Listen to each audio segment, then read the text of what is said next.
बिस्मिल्लाहिर्रहमानिर्रहीम। बिस्मिल्लाहिर्रहमानिर्रहीम। अस्सलामुअलैकुम माई यूट्यूब फैमिली। उम्मीद करती हैं तुसी ठीक हो गए। अल्हम्दुलिल्लाह असीं भी ठीक हैं। अज मैं ना बना रही हाँ, सुबह बनावांगी मक्खन घी। हुण ना मैं मलाई जिहड़ी रखदी हाँ ना दुध तुला के वो मैं फ्रीज़ करदी रहनी हाँ। फ्रीज़ करके मैं रखदी रहनी हाँ 8 दिनां दी, 10 दिनां दी, 2 दिनां दी हो जाए, 4 दिनां दी। है मेरी तकरीबन है 5-6 दिन दी मलाई। तो ना हुण बराबर बनी हुई है। तो फिर बराबर थोड़ी देर पहले ना 2-3 घंटे मैं फ्रीज़ वाली चों कढ़ के ना बाहर रख देनी हूँ। हुणे थोड़ी थोड़ी पिघली पई है। इहदे विच थोड़ा जिहा मैं दुध पाया, दुध पा के ना हुण इहनूं मैं गर्म कर रही हाँ। तो इनू फिर ना मैं जाग लावांगी, जाग ला के तो फिर इसनूं सुबह तुहाडे सामने ना मक्खन घी बनावांगी। तो मैं आख्या मैं अज अपने वीवरां नाल ये भी शेयर कर लवां। तो फिर इसनूं हुण मैं गर्म करके तो जाग ला रही। वेखो वीवर माशाल्लाह मलाई मेरी गर्म हो गई है। तो है ना मैं 2 चमचियाँ उसनूं ना दही ला रही हाँ। दही ला के तो जमा रही हाँ। तो फिर सुबह उनका ना मक्खन बनावांगी, फिर तुहाडे नाल शेयर करांगी।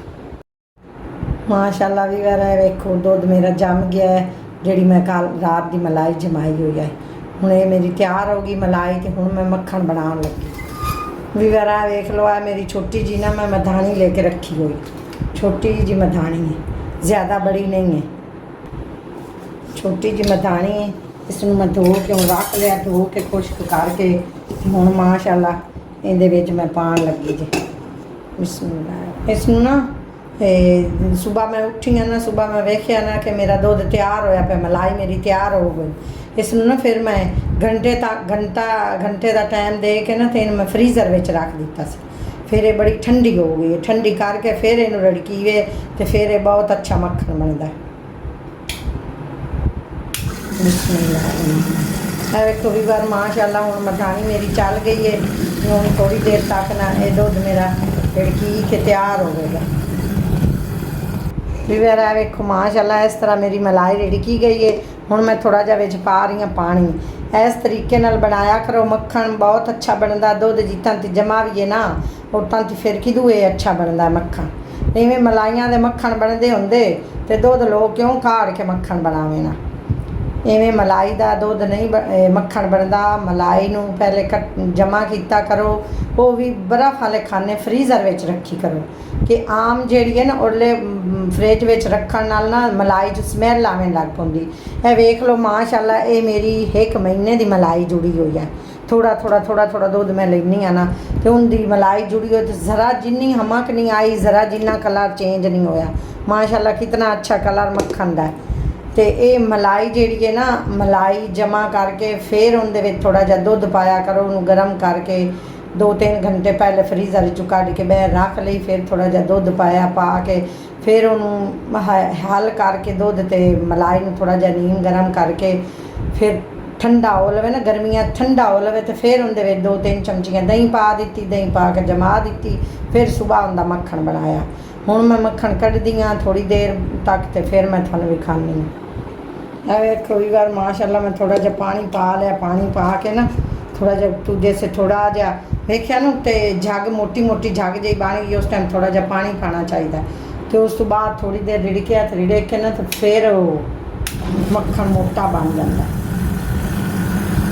मैं अपने इस तरीके नाल मक्खन बनानी हाँ। तो इस तरीके नाल तुसी भी फॉलो करो, तो इस तरीके नाल मक्खन बनाया करो तो बहुत अच्छा मक्खन बनता है।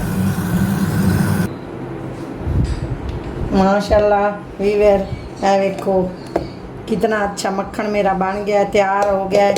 ये थोड़ा जिहा पीला पीला इस तो लग रहा है कि गाय का दुध, जिहड़ा गाय का दुध होंदा ना उनका थोड़ा जिहा हल्का पीला मक्खन होंदा। जिहड़ा मज्झां दा होंदा ना उनका वाइट होंदा, खाले बिल्कुल वाइट नैचुरल। तो गाय मज्झी का रलिया होया भी होवे तो वो भी पीला होंदा। माशाल्लाह इस तरह ना मक्खन बनदे ने। इवें मलाइयां दे मक्खन कदी नहीं बने। दो मलाई नूं जितां ती जमाओ ना उतां ती अच्छा नैचुरल तरीके का मक्खन नहीं बनता।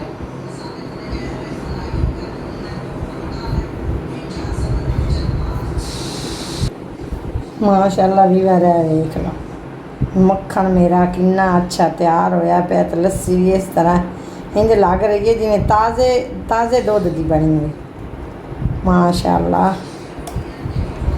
इवें तो नहीं हज़रत सुल्तान साहब फरमाया भी जाग बिना दुध जमदे नहीं भावें ला लियाउंदे कड़ कड़ के वो। ते माशाअल्लाह जितन ती मलाई नू जमाओ ना जमा के जाग जितन ती ना लाओ उतन ती दुध नहीं जमदा। तो जमा के मलाई दा मक्खन बनाओ तो वो बहुत अच्छा हुंदा। जेड़े इवें मलाइयां दे भला कदी घी बने ते लोग उत्ते मलाई रख छड्डदे न चुल्हे ते। बिस्मिल्लाहिर्रहमानिर्रहीम वेख लो माशाअल्लाह थोड़ा जिहा है नरम। तो इनू मैं पानी ठंडे दे विच रखांगी तो फिर सही हो जाएगा।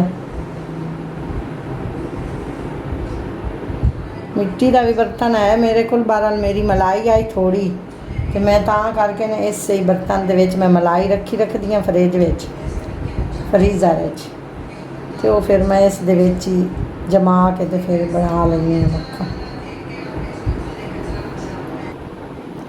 माशाअल्लाह भी बार वेख लो इतना मज़ेदार अच्छा मक्खन बनया कितना अच्छा तैयार होया मक्खन साडा।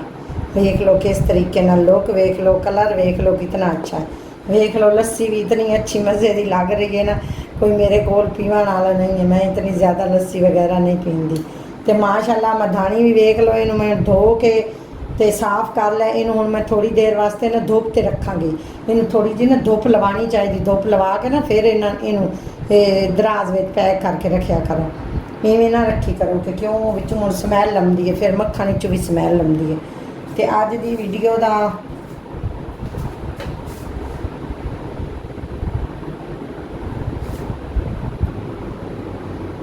माशाअल्लाह मक्खन साडा तैयार हो गया है। तो जे साडी रेसिपी थानू अच्छी लगी है तो इनू सबसक्राइब भी करो लाइक भी करो शेयर भी करो तो वीडियो साडी एंड तक वेखी करो। तो तुसी साडे चैनल ते नवें हो तो बैल नू जरूर दबाया करो तो सबसक्राइब भी कीता करो। तो अज दी वीडियो दा असीं इत्थे ही करदे हां एंड हो। तो अल्लाह हाफिज़। थानू अच्छी वीडियो लगी है तो तुसी इनू फॉलो भी करो। तो फिर मैनू दिओ इजाज़त फिर नवीं वीडियो नाल थानू मिलांगे।